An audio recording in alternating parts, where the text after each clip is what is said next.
back to the show, everybody.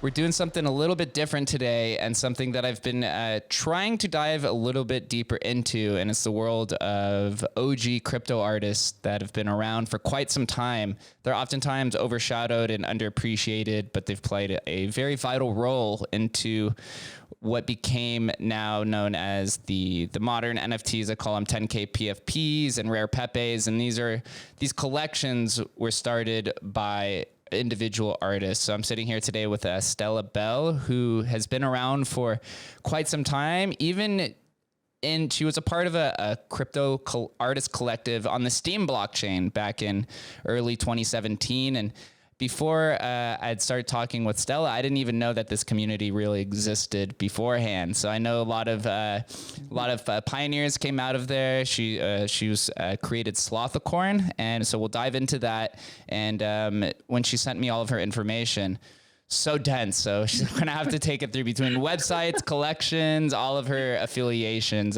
Very honored to have a very respected artist on the show. So thank you for joining me. Thank you so much for having me. That was quite the intro. Yeah.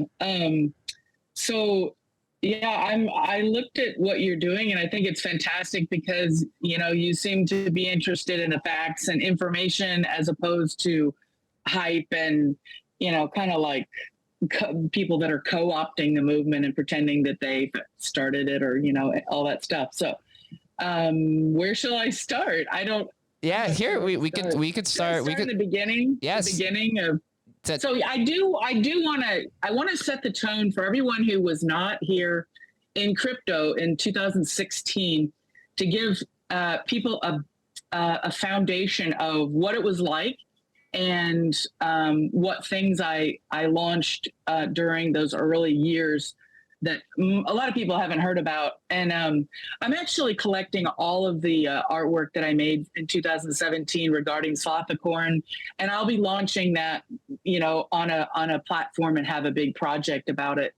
But these things take time. And have you noticed this trend of the early people kind of taking their time and collecting their information and all of this history and then releasing it on their own terms? I've noticed that with Nilly too. Like, she didn't just jump into anything. So let me take you back to 2016 when I was grinding as a science and tech writer for Interesting Engineering. And I was also a ghostwriter for a tech CEO. And between those two jobs, I was just barely able to pay all my bills. It was like, I was making like, $2,000 a month, writing 10 to 11 hours per day. I had no days off. So in the middle of the night, I was working on this article about this programmer who had programmed a robot to do his job for him for 6 years.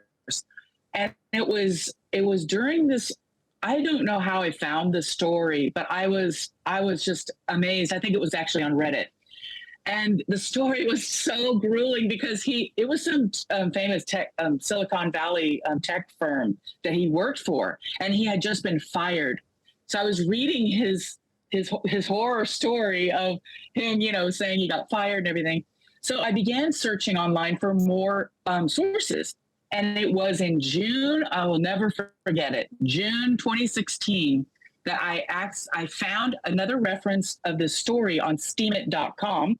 Steemit was a social platform that was a different blockchain than Ethereum and was founded by Dan Larimer.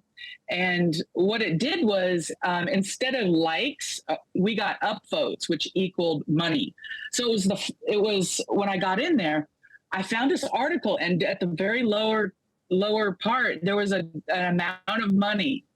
And I was just like, because I was a writer and I was struggling and I was really trying to figure out how can I like make money writing using my mind, and all this kind of stuff. And I saw that little dollar amount. I went into the rabbit hole. And at that time with Steemit, it was just after it had launched. There was no money, real money. It was all just a point system. And but then while I was in Steemit, there was only 10,000 people when I joined, or less than that, maybe 4 or 5,000 possibly. And the quality of information in this little world was amazing, because I could talk to people who were trading Bitcoin. I could understand what exchanges to use. And it wasn't corrupted at that point. The information was solid. And so I was writing on there, and kind of like, I was thinking maybe it was a scam because, okay, this isn't real money, right? But they promised us, they said at the end of, July 4th, we're going to distribute the crypto, and you will earn that amount that's in your account for writing. I was writing like a fiend anyway. So I was like, fuck, I'll just write over here. So on July 4th, it happened. It was like, bam. In my account, suddenly I had over $10,000. And I was the type of person that was living paycheck to paycheck as a writer, as a, artist. I'll get into that a little bit. I've been an artist my whole life. I could never figure out how to make money. I coded websites. I did freelance video editing. I painted my car 5 times. Literally, like, I've done everything artistic that you could imagine, besides like huge oil paintings. But, so I guess my point is that I have been struggling ever since 2007 when I read The 4-Hour Work Week by one of those like gurus. Tim Ferriss book.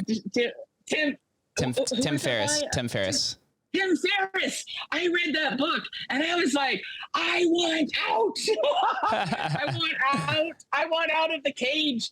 And it took me like so long. I mean, literally, I was just towards at the end of my 9-to-5 wage slavery thing. Found Bitcoin in 2016, found Steemit. The money was real. I remember clear as day the minute that I finally cashed out some crypto, and I was able to go on a trip to Florida in 2016. And I was like, I wasn't sleeping, I wasn't eating. So anyway, I started doing creative projects on Steemit. I did a video series that was satire. I paid people for their secrets in Bitcoin. I don't want to think about how much, because it was in 2016. I was paying like 0.25 Bitcoin per secret. So we don't need to discuss how much that would be worth right now. I was literally making about $1,000 per day. So I went from abject poverty to like, suddenly I have all this money. To me, it was a lot of money, but to other people now I realize it's not that much. And so it was in that situation, in those conditions, I had time to finally think, what do I want to do? What do I want to do? And creative people are my people. I understand the needs and everything about creative people wanting to do things for themselves.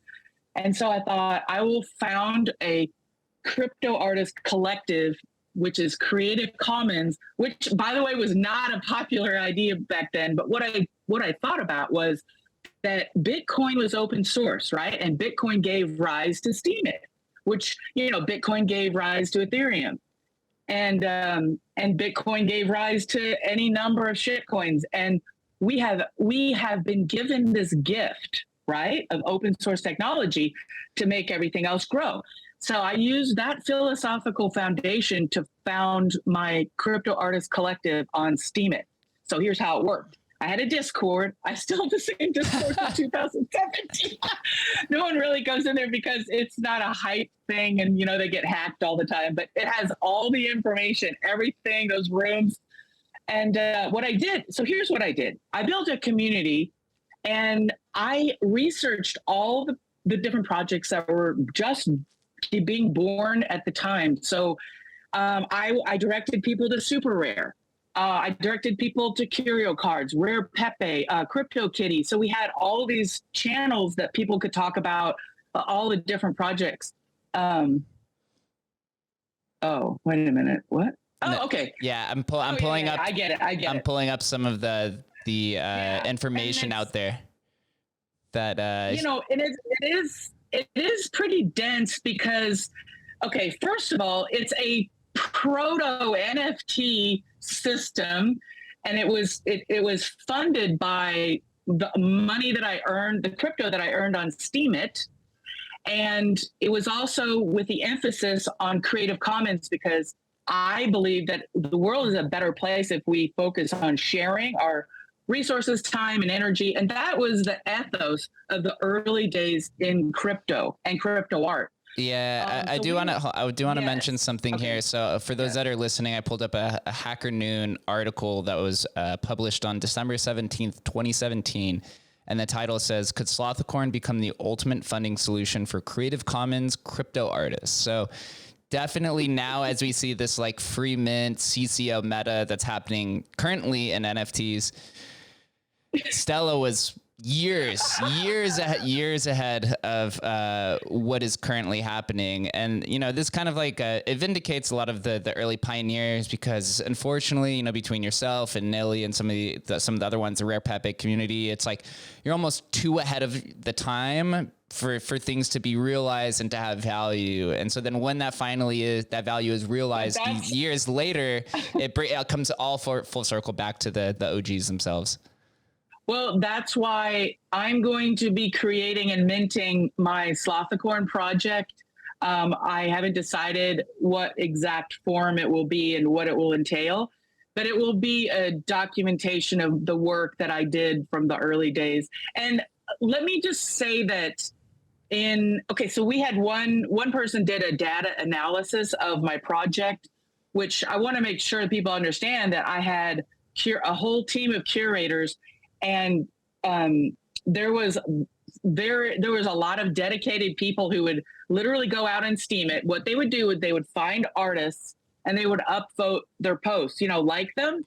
And that equaled money, because in my account, the Slothicorn account, it's the whole staking. You know how everyone's talking about staking? Well, I was doing that back then. So I had a large amount of crypto staked in my account, which then would create the power of the upvote. So the more money that you have, the more your vote is worth. So you can give more money to other people through your power or something. Yeah, it's the type of governance. It's the type of governance models that we're seeing now implemented into pretty much every sort of DAO structure, NFT communities, token gated access. Yes, exactly. But like I said, this is before NFTs existed. And so the focus was on the group and the community. And so artists would come into my group and not know anything about crypto. And so they came into my group to learn about what's going on. And we did a lot of collaborations. I also financially supported a couple of people who had projects of their own that I liked. So I wasn't a whale in Steemit. I was technically an orca, but I came into a ton of crypto in the early days because I was an early adopter. So I didn't have a funding mechanism for long-term growth because I'm not a business person. I'm an artist. So keep that in mind. That's why I didn't continue on to the future, because during the bear market, 2018, I was like slowly just running out of money. Steemit was going downhill because these wars. I mean, it was basically, I've seen everything that humans could do wrong in a DAO system happen on Steemit. So I kind of like the idea of a DAO, unless I personally know the people that are running it. They're mostly corrupt, and there's only a few people that I trust. Sparrow is one of them, and her DAO that she's starting, I'm probably going to be really active in there, because I trust her. And we're getting a little off topic, but what I want to say is that during 2018, so there was a person that ran a data analysis of my project, and they uncovered that I gave artists $50,000 from my the staked account, or whatever you want to call it. And when I saw those numbers, I was like, what? Because I couldn't see the accumulation of these things happen at the time. It was someone, from the outside of my project who did all this data analysis. And I had probably the largest art curation project on Steem at the time. And then after I was kind of like running out of money, I had it in my mind that I want to build another project on a different blockchain that doesn't have delegated proof of stake. well, I don't want to go into too many technical things because it gets a little murky, but delegated proof of stake is problematic. I've seen these systems fail over and over. Now, I'm not talking about proof of stake, which is Ethereum is going in that direction. I'm talking about delegated proof of stake, which is more of a centralized system. It gets corrupted. Yep, they become co-opted, and I believe Dan Larimer was also one of the co-founders of EOS, which had a similar implementation as well. Yes, and because Dan Larimer, he was a friend. He was a friend of mine at the time. I mean, we talked a little bit, and I actually met him. I went out to the headquarters and stuff. But because they introduced to me this whole system, and Bitcoin and everything, I had a certain amount of loyalty and faith in them because, that's what happens where you get confused about technological things and then you mix it with money and then someone's solving your problems. Because I was an EOS cultist after this because I thought, Steemit has so many problems. Ned Scott is a fucking moron. He ended up selling it to Justin Sun. Justin Sun basically did an vampire attack and ruined the whole fucking thing. It was then a fork happened. But my point is that I thought, well, EOS is going to be a better system because he's learned from these other things. But that didn't happen. And once I did my own analysis, and I think it was 2019, I wrote out the technical, the core problems with the basically the resource system of EOS. I was like, I'm out. Not because of the technical problem, it's because they refused to admit that there was a technical problem that needed to be solved. That was a very deep one. And I suddenly felt like, oh my God, I've been in a cult. I gotta get out. I gotta get out. Blockchains really are modern day religious systems. And it always digresses to maximalism, unfortunately, whether it's good or bad, the type of protectionism. I do want to mention something here because there's so many directions we could go with this conversation. I want to read something from this Hacker Noon article where you said, I founded Slothicorn because I saw a great need within the decentralized blockchain world for a new culture of radical sharing and synthesizing. All of the different blockchain and crypto projects are isolated due to them being decentralized. They seem to lack artists too. I've been working for various crypto projects, and Slothicorn is built to meet the needs of artists who want to contribute to the emerging decentralized crypto art movement. And you go on to just say, I see the future being propagated by abundance of we's instead of fearful eyes. And it's true. It's so true. That's where we're currently existing today. In this article that you'd written, I'm going to move over to the Slothicorn Steemit page, which I opened up. As you could see here, it says, I reward artists with crypto. There's 2,000 followers, over 5,000 posts, and it joined November of 2017. Tell us a little bit of how did this work on Steemit? I remember Steemit being popular. I know it had a kind of a cruel end. There was some internal forking debate, which we could probably talk about. But if I was an artist and I went to the Steemit page, how did you operate this and make sure that everyone was heard? Well, the curators that had been attracted to my idea, they were doing most of the work. I cannot take credit for, running this project. What I did was I founded it based on these principles that you just read. And in the Discord channel, we had our curators channel, and the curators of which Planet Slothicorn, she took it over when I left and I ran out of money, essentially, because she didn't want to let it go. She was one of the biggest curators. What they did was they would go out on Steemit and look for a tag. So the artists who wanted to have us give us a vote, which is money, they would have to tag their post with Slothicorn. That's how this whole thing worked. So you would go up to the area where you can type in, search for tags, Slothicorn. And then the curators, we had a whole team of people that would go out and they would find different artwork that, of their own taste. And we had different curators so that we had different kinds of art being upvoted.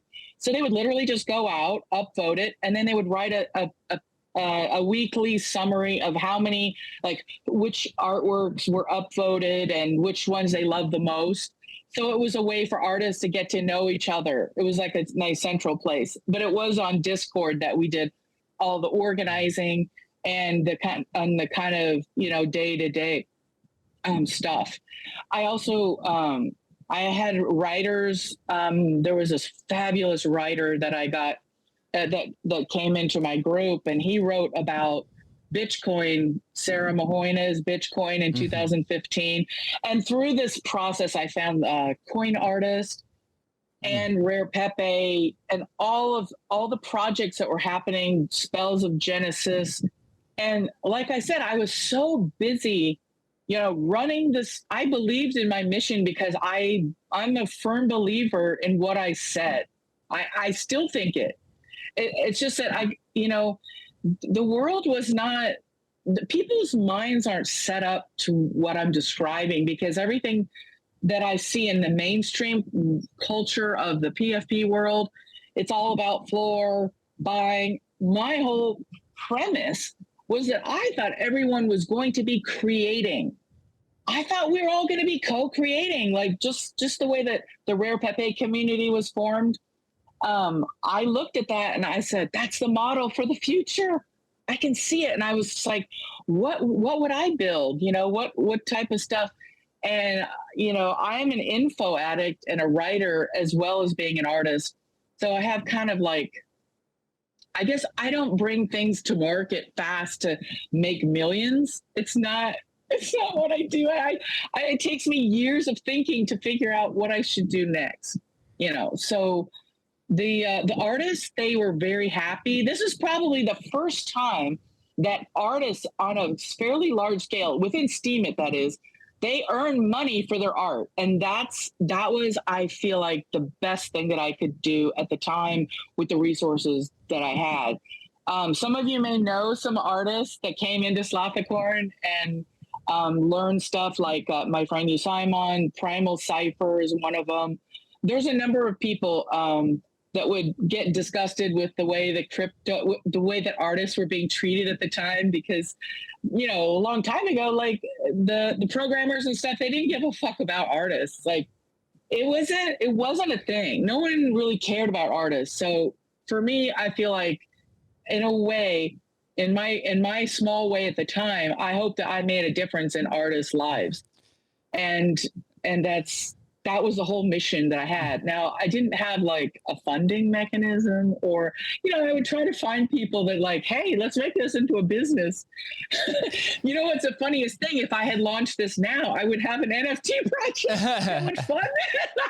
I was literally like 5 or whatever. How many years ahead I was 4 years ahead of my time. Right. And even this, the Steemit, the Slothicorn that was created in November 2017, predates the implementation of ERC 721, which is the NFTs we know today, by about six months or so. So you're definitely ahead. And I just want to also, just to make sure that we understand it, because there, within the historical community, there's a lot of emphasis on the technicals behind it. There's a lot of debates within semantics, which I know happens in the artist world as well. With this community, the art that was being shown in this forum is not being minted into the blockchain. How the artists are getting paid is through the upvotes of people basically contributing to it, saying that we appreciate the art. Is that correct? Yes, that's right. That's absolutely right. There's no ownership model. There's an upvote, a like model, which one Slothicorn would vote for something. Now, these earlier ones, this is when I had already left. I handed the project over to one of those curators that she wanted to continue it. And I said, fine.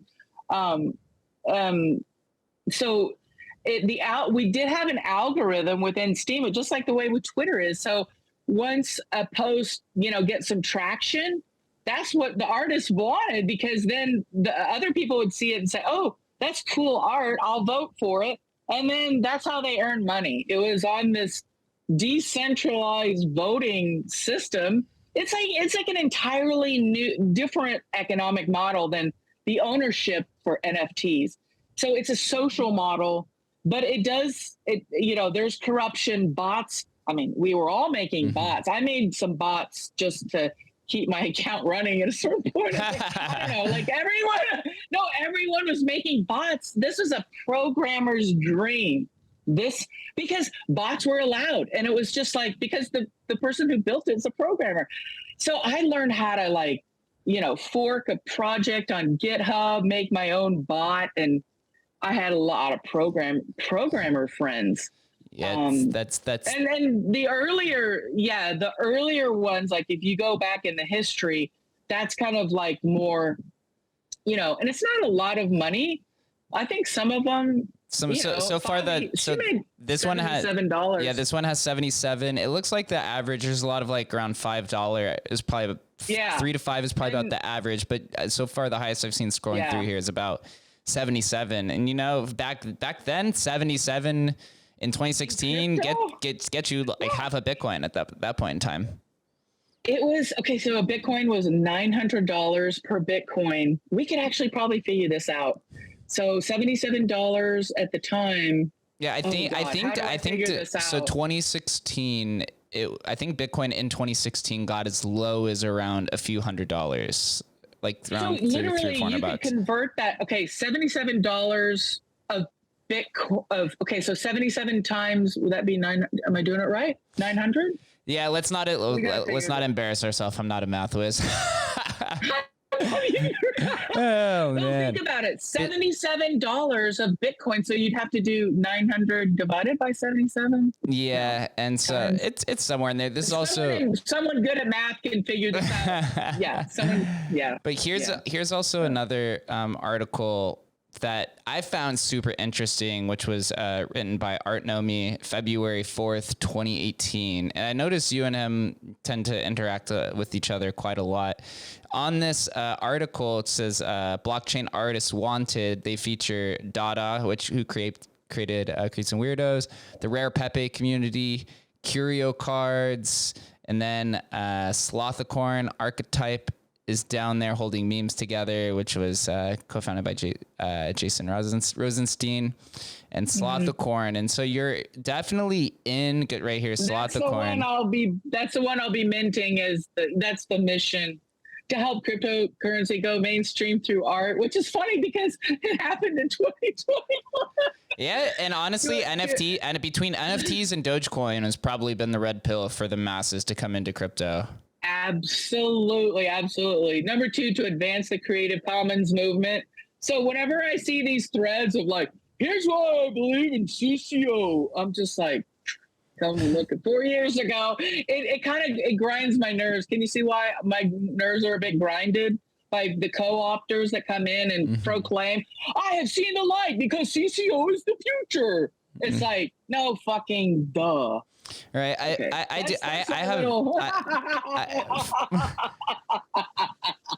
That's why I'm doing my current project, which we'll get into, because there is an element of me that's very rebellious. I've been free without a master since 2015, after I wrote my book, Uncrap Your Life. After that, it was just like, okay, I'm gonna fucking figure this out, how to live, better than I was before. So here, let me ask this. Well, first, it's unfortunate when capital is poured into the culture, because it generally obliterates it with commercialization. We see this with everything that's not even just crypto, with music industry, entertainment industry. Everything just tends to culture exists usually in like the absence of capital, and then unfortunately when it's co-opted, it changes. So with that kind of foundation, back then in 2016, 17, 18, did it feel like there was an artist renaissance? Did it feel like everyone in the community between Slothicorn and the artists feel like you're contributing to a giant movement, which kind of where we sit today? Yes, it definitely felt like we were in a movement of the future for artists. And, having my, founding Slothicorn, it was because it was education centric.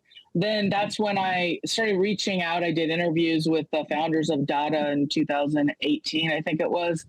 And I started reaching out a little bit because I was on a different blockchain than Ethereum. But mind you, I just want to make people aware of why I made the choices I did, because, you know, the Steem world helped me get out of poverty. And so I was very loyal to it.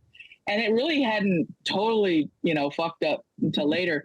But right when I joined Steemit and was just learning about everything, the Ethereum hack happened, which ended up splitting the Ethereum chain. And I was like horrified, because it's like, you know, I was so new. I was a noob, you know, and I was like, what? A hacker figured out how to steal, you know, millions and millions and millions from a smart contract on Ethereum. Well, that forced Ethereum to fork, because they rolled back that transaction. As far as I remember, that's what Vitalik decided to do. And we were like, the crypto purists were like freaking out.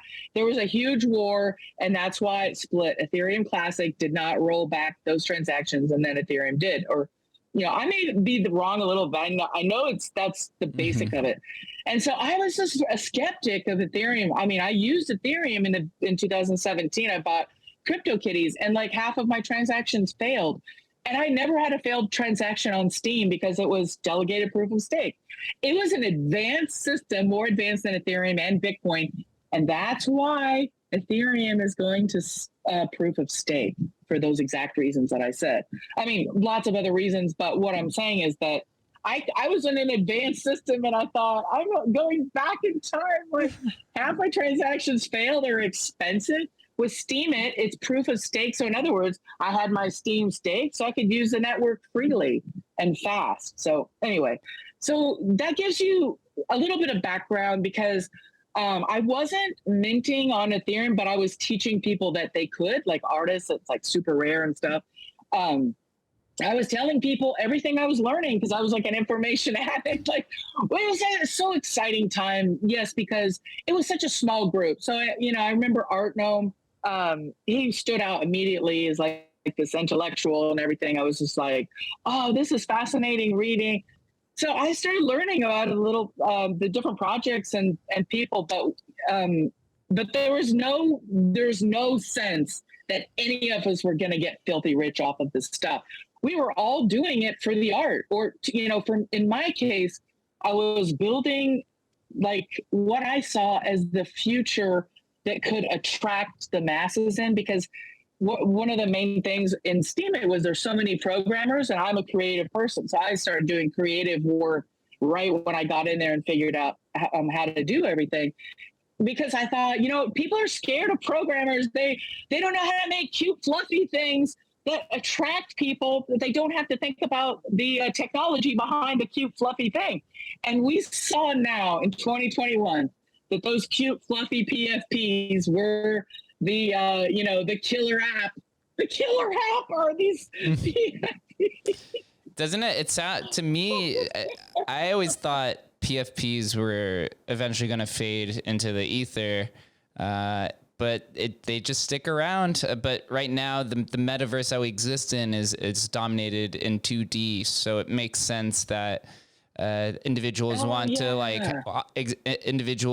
to flex that social status where the crypto culture is curated on Twitter, right? It's 90% of crypto communication going all the way back to the early days with Hal Finney and Satoshi goes all the way back to Twitter messages, you know, and Bitcoin Talk. .org, but so that's, and I was a dabbler in that. Like, I used to dabble in there because I read about the differences between Vitalik and Dan, and when the Bitcoin in 2007, when Bitcoin Cash was born, and the huge war of the Bitcoin block size war. I've done art on that. So I'll be releasing my old art. That's technically crypto art, but I didn't mint it at the time because I was literally, in some ways, I had put my own art career kind of on hold while I built the infrastructure for an entire group of people, of artists, creative people, because I had the means to do that at the time. I mean, I had extra money and time, so I was like, fuck it, I'll just do this because it seems fun, you know? So yeah. So where was I? Right. Well, that's well. It's very yeah. Anyway. it's very selfless of you to, not mint your art on the blockchain to help build the infrastructure and educate everyone in the community. Because as we can look back at it retroactively and retrospectively, those tokens that were minted in the early days of 2017, 16, and so on have a lot of value. But you instead took the opposite. I didn't realize that. I didn't know what was going to happen, because I mean, I had the opportunity to get as many, CryptoPunks as I wanted to, and I remember looking at the project, and I wasn't that impressed with it. I was impressed with Rare Pepe, and I made Rare Pepe art. So I'm kind of one of those secretive people that I made Rare Pepe art in 2017, but I was a little bit shy of joining these groups because I didn't know those people and I didn't know if I would be accepted.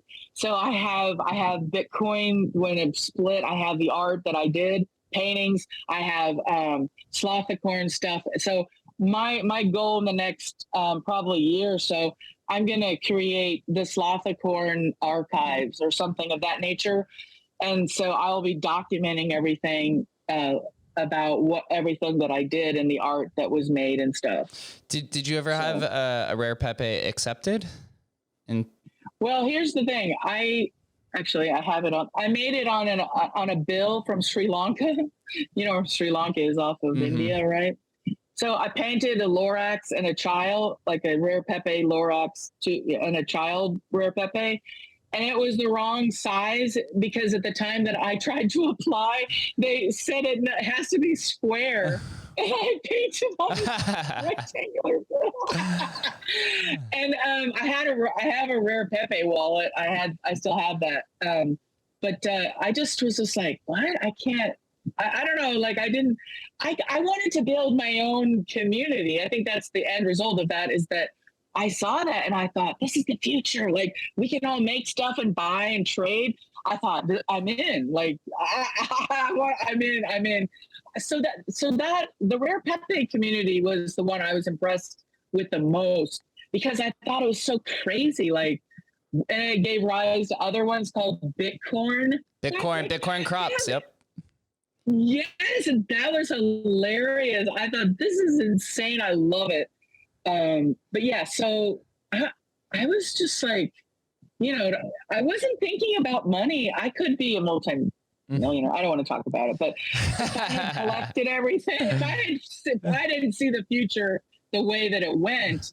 And oh, by the way, did you know that the developers of CryptoPunks were begging the Rare Pepe community to look and to, hey, you guys want some free CryptoPunks? Did you know that? You interviewed people, right? Yeah, I have. I found.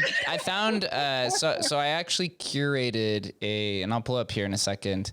I actually curated a history of NFTs YouTube page, with a bunch of different documentation.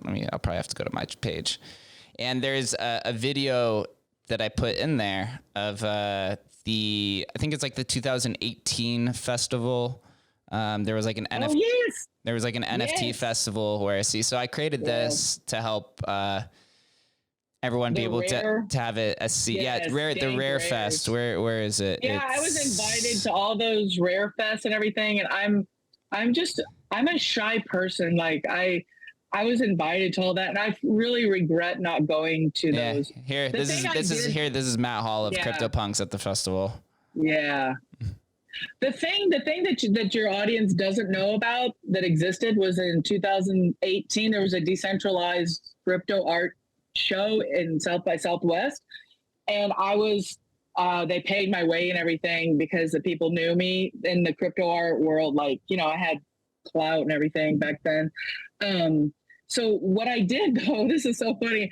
The artists that wanted to participate in my Slothicorn group, I printed out their artwork and put a QR code for Bitcoin. And so all the art is like, it's physical art, but it has a QR code so that people could buy their art and just pay them in Bitcoin. And a lot of us were doing stuff like that and making puzzles and weird things that were not NFT related at all. So that's something that's interesting. I still have all of those paintings. And then when I got to the decentralized art show in where is it? Austin, Texas. I met Johnny Dollar.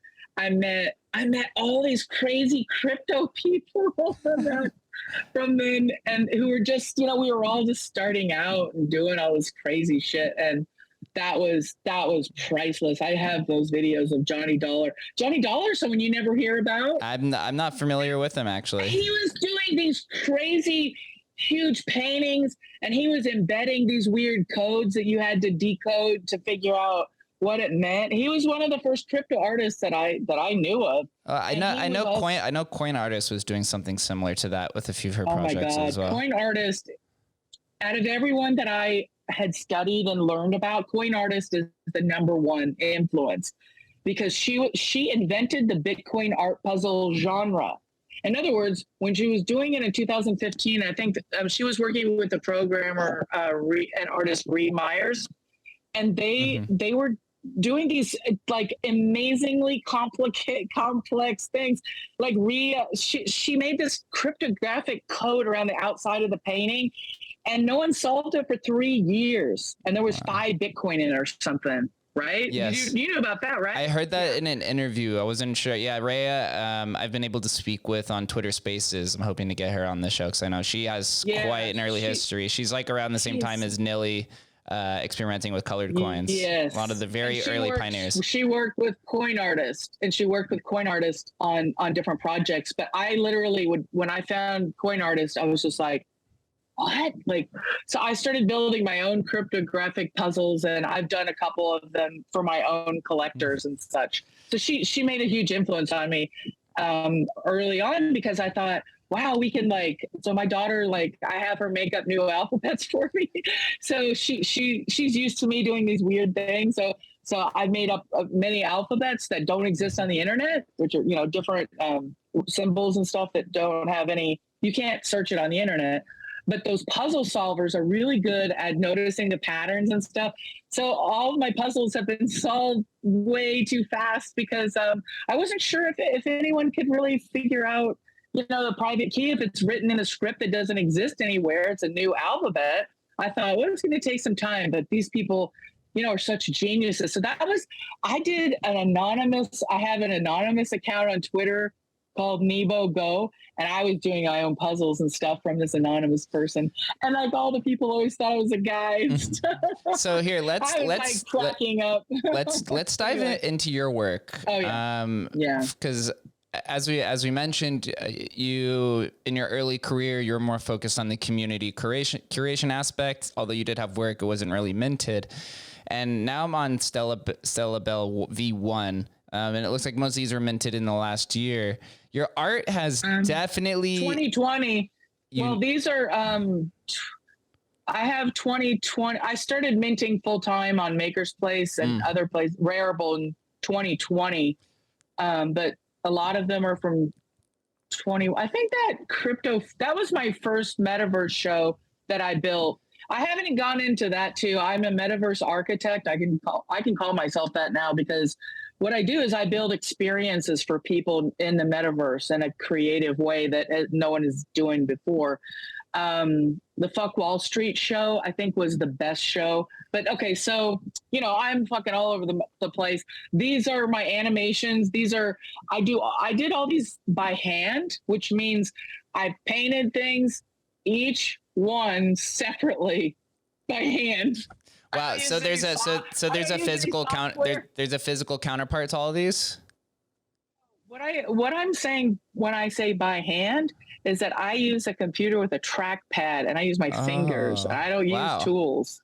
Wow. Which is really strange. I don't even know how I started doing it. So all of that stuff is just done with my finger on a trackpad. But what I'm trying to say is the way I do my animations is very, very time consuming, and most people they couldn't do it because it's just too OCD. Is that I paint each frame separately, and then I move things around, and I save it as a JPEG, and then I move things around, save it as a JPEG, and this one has about 20 frames or something like that. So I have 20 different images, and then I add them all together in a GIF. And I just did this on my own. no one taught me how to do this. I didn't follow any tutorials. I literally would just start doing it. I don't know how to describe it, but this one was a fucking nightmare to do. So each thing that's moving, I had to move the components. Like I had to pre-visualize what I wanted to convey. And this one is about being an addict. I don't think people understand this art at all, but there's some really weird references. Like there's a sexual reference in there, but people don't get it. There's a cigarette, and those little things in the bottom right there, those are pills. And she's pressing the button. And after she presses the button, this is that giant thing in her head. That is a depiction of our brains. Yeah, it looks like with the synapses, the neurotransmitters. Yes. Yep. Yes, the neurotransmitters. So that's what I wanted. I want, because I'm an addict, right? And so I mean, I'm a recovering addict. I'm not, well, sort of. I mean, I still have issues, but don't we all though? Don't we all? That's what this is about. That's what this whole thing is about. I was deconstructing what it's like to be an addict. And it's continual, like you're just like, bam, it's like, oh, hit the button again and just again. And this one, you know, it never ends. So Stella, let me ask you this. let me ask you this then. And your artwork's very unique, very, very unique. And I know it may be tough, but if you had to categorize your art, how would you classify it? Is there an existing crypto art niche that this is placed into, or would you just say that this is just a one of one Stellabelle creation? Okay, so if you look at the great artists in history, or anyone, even writers and creative people, inventors, they go through different phases, right? They experiment, like look at Picasso or someone. They do like the blue phase, hyper-realism. So I think the surrealists have influenced me the most. But right now, if you look at the work I'm doing right this second, I'm forcing myself to do hyper-realistic art that's very difficult, and it's extremely time-consuming. But I'm going from doing those animations. So some of these styles, you know, I do have a particular style that people would say, oh, you do drippy art or whatever. They say that a lot. That's my drawing style, like the eat your own art. It's very dense with the details. And it's like this had no, I just had a vision. So in some ways I'm a visionary artist because I have visions. I have visions, and I do my vision exactly. Like that's what I do. So I get obsessed with certain topics, and then I fixate on it. So like this one with the purple with the wings, this is the idea machine. So that's in our brains as well. Because once you get into the flow of ideas, and if you focus on it, you will become aware that your mind is creating ideas, just like those little things sprouting every second of the day. I mean, you have little breaks here and there, but even your subconscious, like I feel like in a way I have a film strip going. Even if I'm talking to someone, it's still working. It's like an internal mechanism that comes up with ideas, or, is working out problems. And so that's how I feel like my own brain operates now, is that I figure out which idea is the best one and I grab it. But I know that there always gonna be more there. So I don't have the whole thing of like writer's block or artist block, or I don't know what to do. I have sort of the opposite problem, is that I have too many ideas and I don't know exactly in what direction to flow them for things like, money and stuff like that. So this year is all about branching out. That's why I decided to ask Matthew at Nifty Gateway, hey, can I have a show at Nifty Gateway? I'm going to be in several books. So people that, which I can't even believe it, like I feel almost this dual sense of extreme humility, almost like low self-esteem, but then I also feel highly intelligent and above most people at the same time. And I know it sounds crazy to say that, but that's how I feel. and I can always find people who are smarter than me. Like when I listen to Ree Myers, I'm just like, what? Like she's so fucking smart. Like she was in a Spaces, and I was just like, where's this person coming from? Like, I feel like they're speaking from a different plateau. Like she exists in this other realm, and so I can relate to that. So that's kind of why those people interest me a lot. Those kind of weird people that are not weird, but those kind of eccentric people that are doing their own thing over on the side. But if you do do it by new instead of price, go to recently created. recent, because I want to talk about this is hold on first tell us especially for those who are just listening. I just pulled up CryptoStella. This is Stella's recent project, and I know it's taking a take on. I had to rename it Stellabelle. I just want to clear up something. I had to rename my collection. So these are CryptoStellas, but it's in my the manifold contract I'm using. It's under me, my artist name, Stellabelle. The reason I'm doing that is because in the traits, it'll tell you which collection it goes to, because I'm going to be working on different collections. You see what I mean? Yeah. So, okay. Yeah. Let me just start in the why. We need to go to the oldest one. I just realized. So if you go to the oldest tab. Oldest. Okay. Yeah, let's go to the oldest, because I do want to explain. It's very important that people understand what was going on. The first thing I want to go over, I am not religious, okay? I'm not Christian. I have no religion. If anything, it's nature or crypto. Crypto is my religion, I guess. But when I was building this project, it was in the middle of what I call the 10K PFP apocalypse, where I saw all of the dreams of the future of decentralized autonomy with creators at the forefront was literally smashed to bits before my eyes. And I was witnessing it, taking it all in, and I was depressed. I fell into a massive depression. Every day on Twitter, I was just like, what is going on?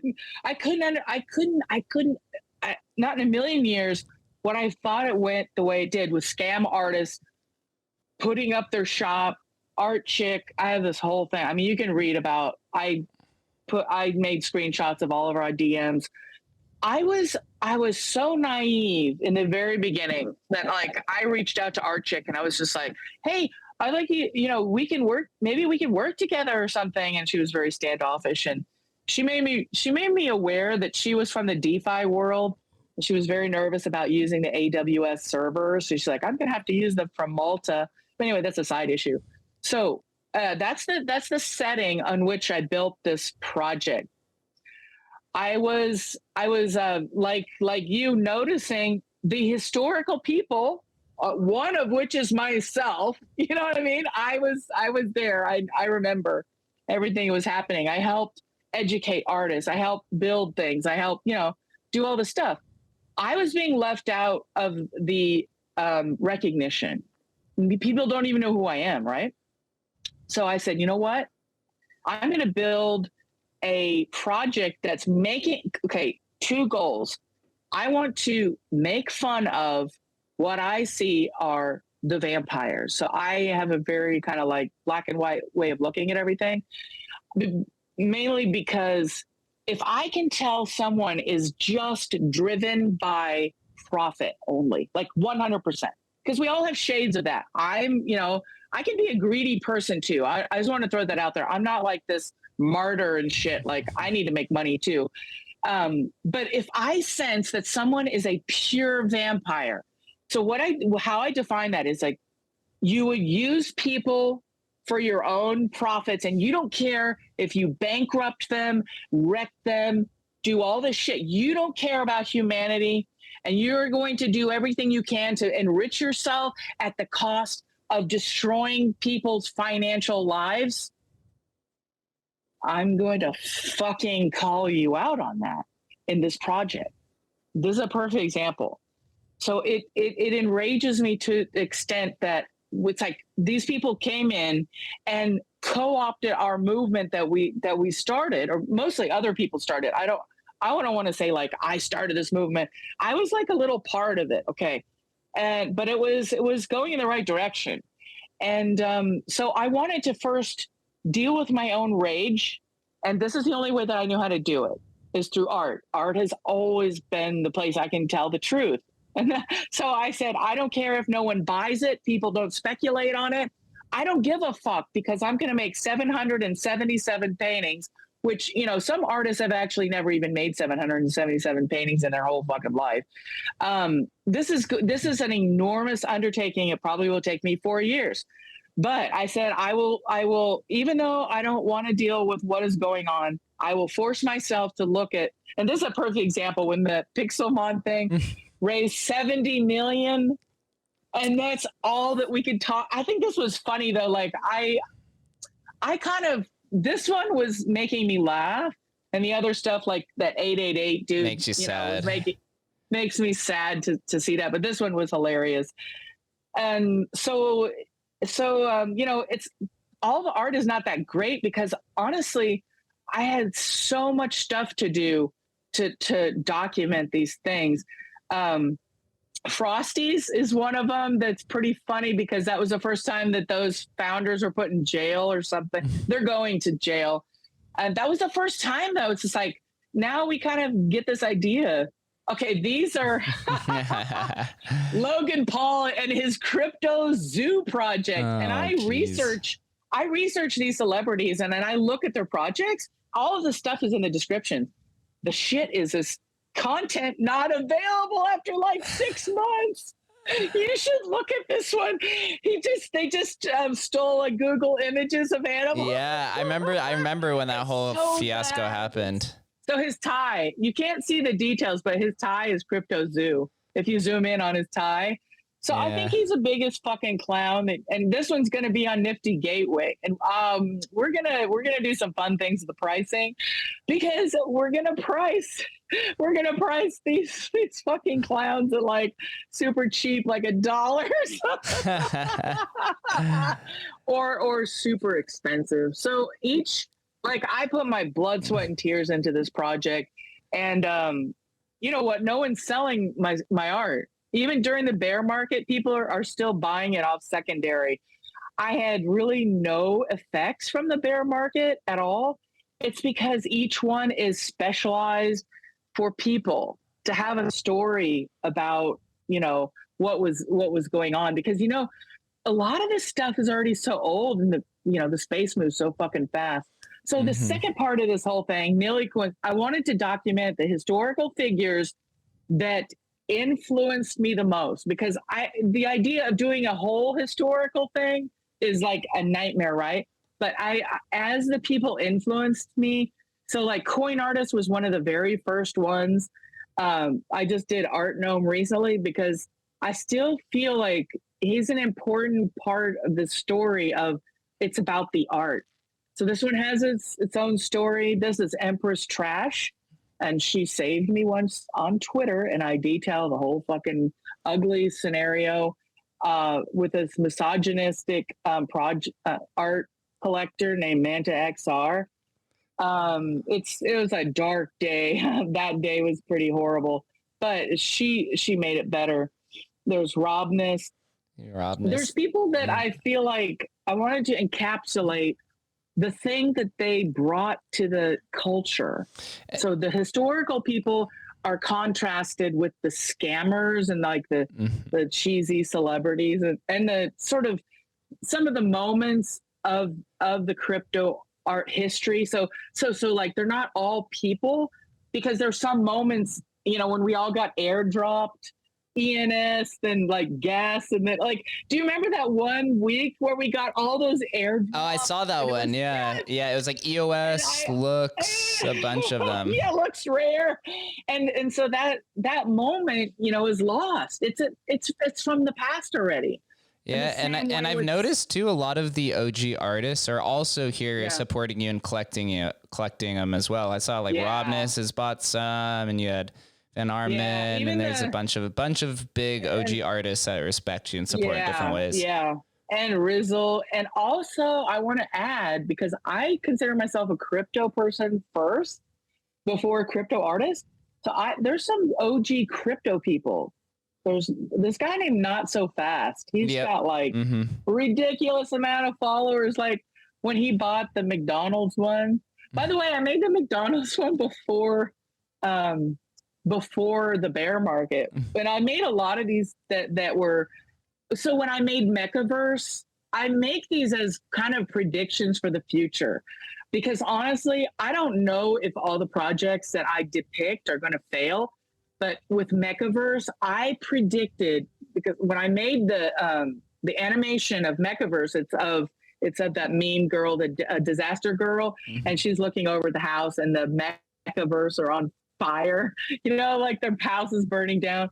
When I made that, Mechaverse was at the very, very top of the floor. It was like you had to spend like 10 ETH. I think it hit. I think the top was around 10 ETH, and now it's very, very, very low. Yes.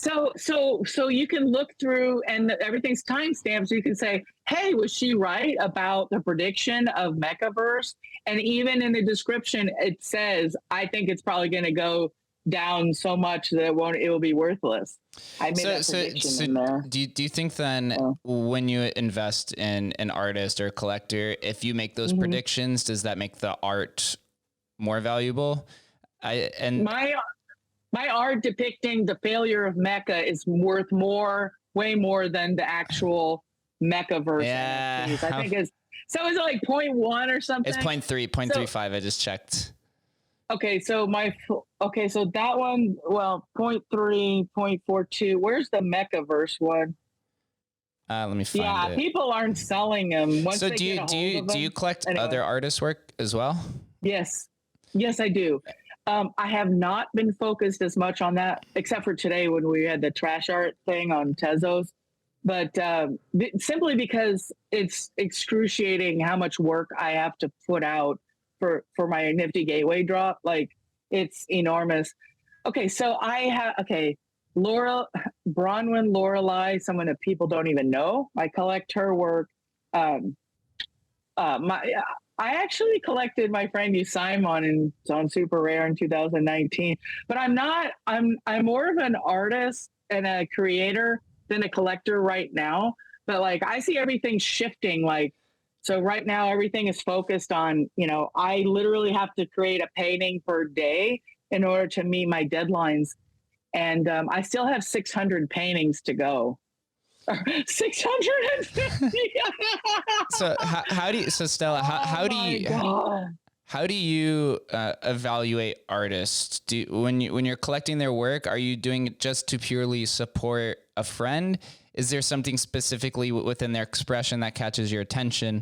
Because investing and purchasing in artists' work, one of ones or small open editions, much different system than collecting 10K PFPs or playing the rarity musical chair shuffle with money. How do you go about collecting art, supporting artists? I mean, I have PFPs and I got sucked into that too. I want to make that clear that I'm not just like, oh, I'm just a one-on-one artist. No, I bought Frank for 0.8 ETH. That one was my worst, but I still love that thing. I've got those fat, what is it? The regulars. I've got PFPs. So I just want to throw that out there that I can see I've gotten FOMO on that too. I can relate to the gambling part of it. That's part of the reason I wanted to do this. So it's like, if I'm creating, then I won't gamble and, try to, okay. So when I'm looking at art, it's honestly, I go with my gut feeling of like, what did that do something? Did that, did it hit me in some way? If it did, then I'm willing, like, I want to buy it. Okay. So I go on my gut level feelings of, is this, making me feel something. So that's why Bronwyn Lorelei, she is one of the most out there artists because she doesn't fucking hold back anything. And I love that kind of art. That's just like, Banksy's one of my favorite artists. So I like I like people that make me think really and feel something like when I look at Banksy's art, it's just like, oh my God, like I feel the passion and the pain and like all the emotions from the artist. I can feel it through the artwork. And that's kind of what I'm attracted to with art. And so I'm picky as hell though. I'll just throw that out there. So I've collected some of Robness. Like if I look through everything, it's just like I have a whole bunch of artists that I bought from, and I don't regret any of that because of this whole thing of artists have always been fucked over, and people have been using artists forever. I mean, it's happened to me tons of times because people think, well, it's easy for you or whatever. So, they use you for your abundant creativity because you're like, I have to create. Like I don't have, that's just how I'm wired. Like I'm creating all the time if it's not actual physically creating, I have this reel going on in my mind. It's hard to explain other than that. As we could tell, you've supported many artists. You've also dove and explored many different endeavors. I was just showing the wearables set that you had, whether that's actually to just some sort of experimentation and dabbling, or if that's going to be, your future fashionable wearables in the future. Well, let me just address that real quick because that's a whole nother thing, which is in CryptoVoxels, I've been building exhibitions for a little over a year now regularly. And so when I first got into CryptoVoxels, I was like, how do we mint our own clothes? Because I don't want to wear someone else's clothes. I want I want to make my own. When I realized that you have to own a parcel in order to mint your clothes, I was like, oh, that's all fucked up. So what I did is I built a community collection so that anyone, no matter if you're poor or anything, if you don't have own land, you can mint in my community collection and I pay for that to be minted for you. It's a free service. And thousands of there. That's what I mean. There's literally thousands of things in that collection because, like, who's gonna mint for free? It's very cheap though because they use the Polygon. We're using Polygon to mint on there, so it costs like maybe less than half a penny or something. And so that's another thing that we haven't even discussed is that I've enabled tons of people, hundreds of people to come into CryptoVoxels for free and wear their own clothes. So there's another.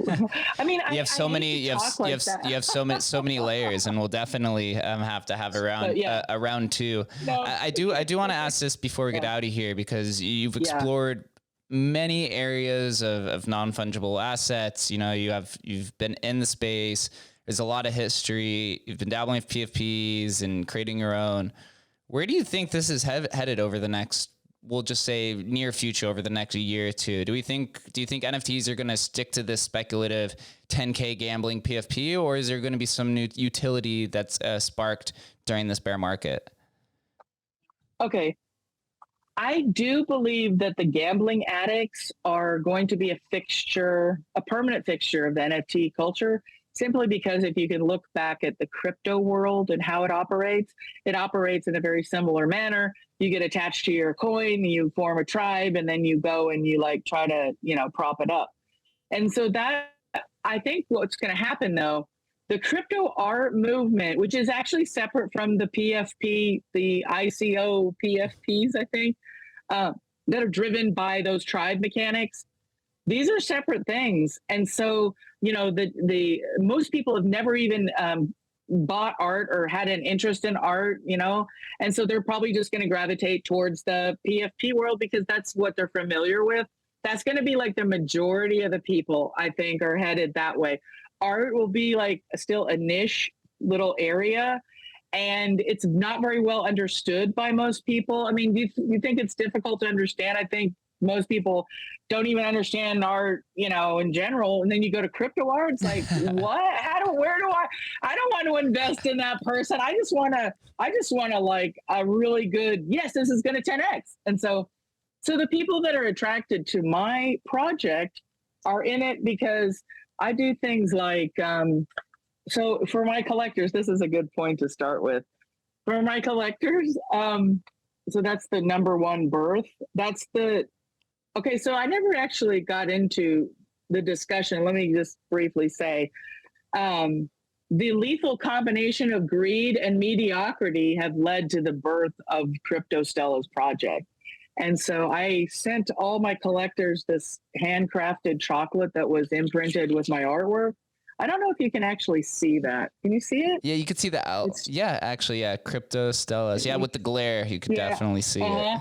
So it's chocolate, and it's Belgian. Like, it's the best chocolate that you could. If you sent that to me, I almost wouldn't even want to eat it. I just want to hold it. Yeah, that's art within itself. Yeah. So I haven't even gone into that because I don't need to go into that. But this gives you an idea that, like, I sent this to everyone around the world. I had, Australia cost like almost $300 to send this to Australia. So the money that I earned just from the art was then, I did stuff like this. And I plan on doing more things like that as well. I'm constantly, thinking what's the next thing. So when I do my PFP project, which I'm going to do when I just don't know the time frame, all my collectors, like, I better do it, but don't record this. Say, hey, you said you were gonna do it, because I want to make a book out of this too at the very end of it. But no, all the collectors that have been with me this whole time, they will get like minting passes and all that shit, 10 each or something. I'll give most of the stuff to my collectors who have been so patient and not selling their art. I need some speculators now, because there's not moving. Yeah. There was a few purchases on secondary, and one of it is because I put out a fake announcement that I'm partnering with Target Corporation. So I had one guy just reach out. He's like, I can't believe that you're partnering with Target. I said, did you actually read my announcement?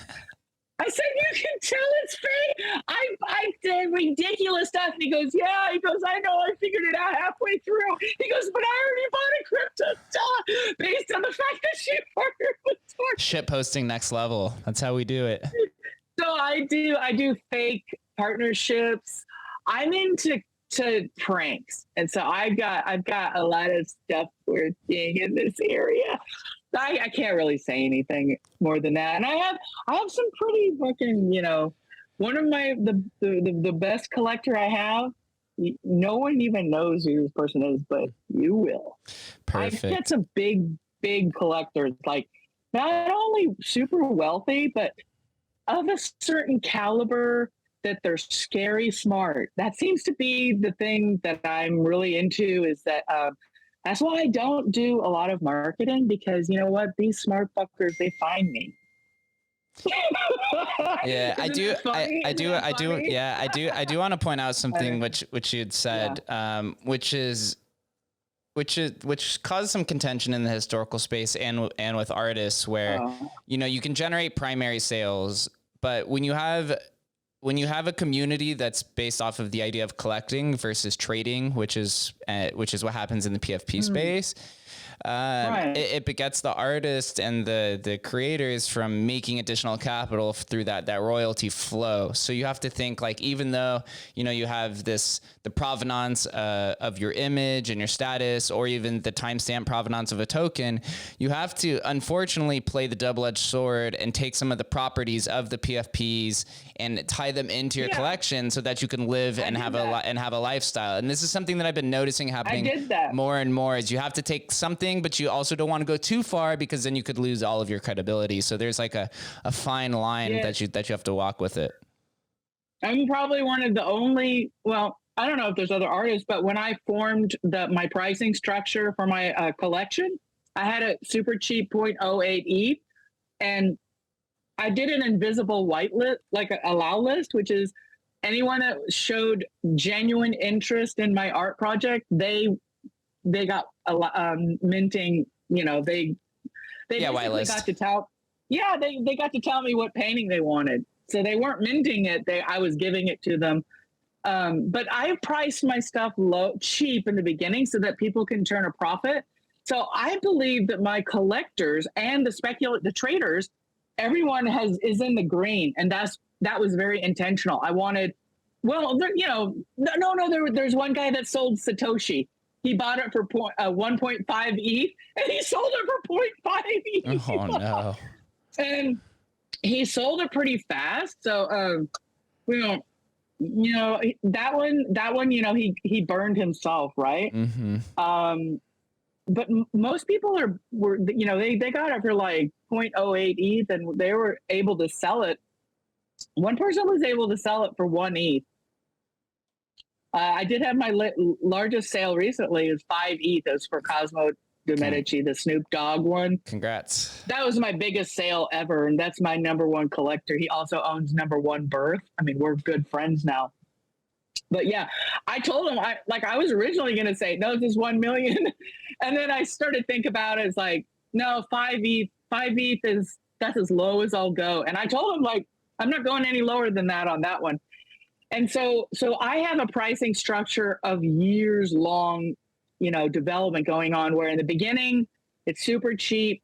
And then as people become aware of the perks, like getting chocolate sent to them in the mail, like that was an extraordinarily difficult process to get all that stuff going. I think then the people that want something more out of like art and learning, or, like having an experience. So I maybe need some people to help implement this thing. Like, how do I find the people that would want like chocolate sent to them in the mail, or stickers? I have a virtual sticker machine that I built, and anyone in the world right now can go to that sticker machine and tell me that they want stickers, and I'll send them for free in the mail. So I'm always doing crazy shit like this. And you do not have to be a collector to receive stickers in the mail from me.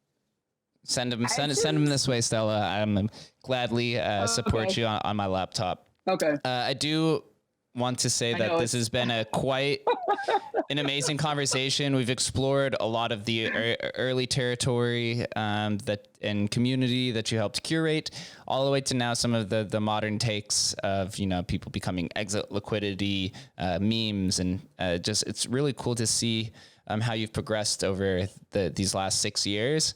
But also very encouraging for some of the artists. I'm not an artist, but for some of the other artists to say, you're going to start small, even for yourself. You didn't actually start minting art onto the blockchain, but you were helping artists get paid through the technology that existed. So it's only going to continue to grow, and I'll be happy to support you along the way, and hopefully we could do this sometime in the future. So yeah, thank you. Maybe I should chill, because my Nifty Gateway drop is August 8th. Remember. And I have a funny video that everyone has to find, because you know what? I hired Hard Rock Nick to say some words, and it's so fucking hilarious. You have to see it though. Hard Rock, because remember in 2021, you were around when all that happened, right? Yeah, I've been crypto since late 2016. So I've been here for a while. Yeah. I first came across Ethereum in summer of 2016. I didn't make my first purchase until February of 2017. But I kind of observed. You're early. Yeah, observed. You're early. Been here for a while. You've been here that's forever. You saw the ICO boom, right? I was definitely part of it. Got rugged. You got wrecked. Yeah, all of my 2017 profits I put into a 2018 ICO and lost everything, so I had to start all over. So it all happens to us at some point. And then you become a Bitcoin maxi. I became a Bitcoin maxi in 2019. I became a Bitcoin maxi. I was like, fuck all these shit coins. Right? Dear God, I hope I never become a maximalist for anything. And all those communities have the same fate, unfortunately. I should say that. Yeah, I know. I should say, just for my own little investment strategies of I don't want to trade, and worry about everything. So instead of having my money in dollars, I'll just keep it in Bitcoin and pray that it goes up. Yeah. That's all we can do, right? Not a terrible strategy. As long as you hang around, it'll always go up. But yeah, Stella, thank you for this conversation. I want to get out of here. I hope everyone that made it this far, make sure you follow Stella, get some CryptoStellas, and we'll see what the future brings all of us. Thank you so much for having me on your show. I appreciate it. I really appreciate it. All right, it was nice to meet you. Thank you guys for listening and watching. We'll catch you next time.